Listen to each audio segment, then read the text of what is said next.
You are here. You are not here by accident, but you are here because God has willed it. God has purposed it to be so. And we're so very, very glad that God did. If you will, please stand with me for the reading of the Word of Almighty God. Let me direct your attention to 1 Timothy chapter 6. Verses 6 through 8. 1 Timothy chapter 6. Verses 6 through 8. And I'm going to ask that you would read all three of these verses aloud with me, please. But godliness with contentment is great gain, for we brought nothing into this world, and it is certain we can carry nothing out.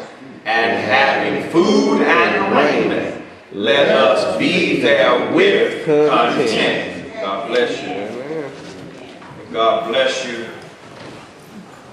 May the Lord add a blessing to those who are the readers and as well as unto those who are the heeders of His holy and His divine will. This morning, in light of the fact that we have nationally recognized this past week, specifically Thursday, as a day of Thanksgiving, we need to be reminded of the fact that every day you open your eyes, put one foot in front of the other, able to lay your head down in some dwelling place that you can temporarily call yours. Every day is Thanksgiving. So I want to share a thought with you from the subject, being thankful for what I have. Being thankful for what I have. Being thankful is literally a state of mind whereas a person recognizes that favor has been granted unto them.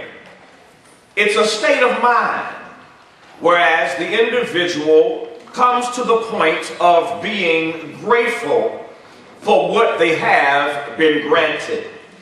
Thankfulness comes from a place of gratitude, for it is from within the grateful and thankful heart that expressions of thanksgiving are outwardly displayed.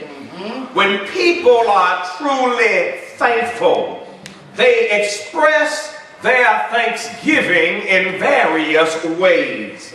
Some just simply say thank you.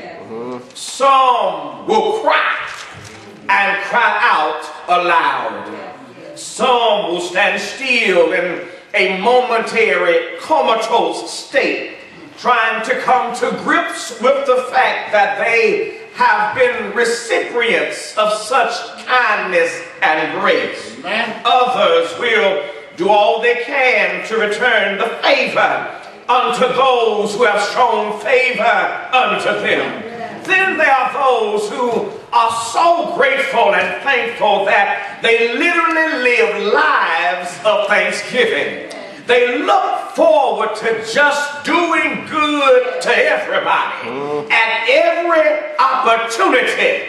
And they do this because they are thankful for what God has done for them. This is what God expects from all of His children. God expects us to be so grateful unto Him that we literally live lives of gratitude. God looks for us to be thankful, so thankful as a matter of fact, that we decide to live lives of thanksgiving. God looks for us to be so appreciative that we decide to live lives of appreciation. God expects for his children to be so thankful for what they have that they are willing to share their God-given blessing with somebody else. This is the essence of what being thankful is all about. You're so grateful. You're so thankful. You're so appreciative for what God has done for you that you want to do something for somebody else. But now you will never ever get to that point unless you realize how blessed you already are. We have people that live lives of selfishness and stinginess and covetousness because they don't realize how blessed they really are. And the first step to acknowledging how blessed you really are is to literally be thankful for what you already have. Stop counting your losses and look at your gains. Notice here that the Apostle Paul admonishes his son in the gospel, Timothy, here in our text, to withdraw himself from men that do not consent unto wholesome words. Paul said these are men who didn't even listen to the words from the Lord himself. You know, the Lord taught us in Matthew 6:19 to not lay up your treasures upon this earth where moth and rust doth corrupt, where thieves break through and steal. He said, but lay up your treasure in heaven. Paul warns Timothy that these men who are not listening to the admonitions from the Lord, they actually think that gain is godliness. They think that the acquiring of more things has something to do with you being right with God. Paul warns Timothy, don't keep company with folk who think that the only time God is blessing them is when he's giving them what they want. We have to understand that true godliness, true gain as it pertains to a child of God is not getting more, but it's being content with what you already have. All right now. I can show you that in the text. Look at the text with me in 1 Timothy chapter 6 and beginning at verse number 6. Paul says, but godliness with contentment is great gain.